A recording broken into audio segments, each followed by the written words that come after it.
Patrick? Patrick is our, we got a couple of minutes. Okay. In recognition of Jack LaLanne and in memorial to Jack LaLanne, he's our biggest exercise advocate here. Tell the group what you've done in, and I'm not sure, have you been here like 6 weeks? 5 weeks. 5 weeks, okay. What's Well, happened? I started out at 180, which is the heaviest I've ever been in my life. And I had the same problem with pant size this gentleman had over here. I'd gone from 36 up to 38, and I was having difficulty wearing my clothes. I've shrunk. Now I can't hardly keep the 36s up on my waist. I think I've dropped, 16 pounds in 5 weeks. And I'm exercising like a fanatic. I'm sleeping, when I hit the bed, it's like clunk now. And I've adjusted my snacks. Instead of having cookies and peanuts at night, now it's orange juice and grapes. And I'm still looking forward to having a piece of pizza someday, but right now Pam would say I'm sort of a fanatic about it. But Jack LaLanne, one of my early childhood heroes back in the 1940s and early 50s when people thought he was nuts. Right. And they did. Everyone thought Jack LaLanne was nuts, but he was one of my early heroes. And I watched that guy do all these fantastic tricks at 80 and 90, and I just push. I'm 70. Last night I did 600 sit-ups. 600 sit-ups, he said.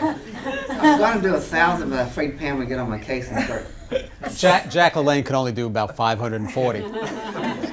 I'm walking, I didn't walk last night, it was raining, but I'm walking extremely fast, almost to a run. I'm back to where now I can actually run a quarter of the way around that lake. And I was puffing and puffing, walking around it once. I did 5 times one day, week before last. I try to average 2 to 3 times. But I'm doing push-ups, martial arts exercises, and toe-to-toe stuff, and boxing stuff. I'm getting ready to move into heavy bags and speed bags next.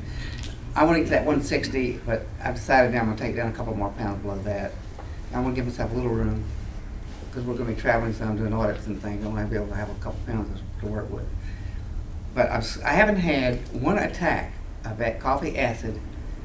And Pam can tell you, I used to get some really bad attacks of coffee acid where you just want to pass out.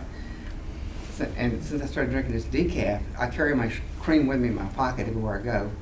People at McDonald's thought I was nuts.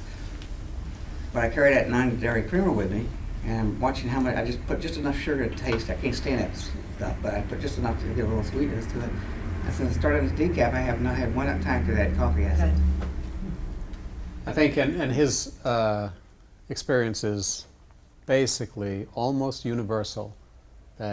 And this was what we published and presented an abstract at the national meetings, was even within a week, a lot of people are throwing away their Prilosec and Nexiums and Protonics and whatever kind of antacid you were on. And if not, putting it on the side and taking half of it or every once in a while. So And I dropped I'm not on those blood pressure pills. I took one off those. that's right. Yeah. Right off the blood pressure pills from the beginning.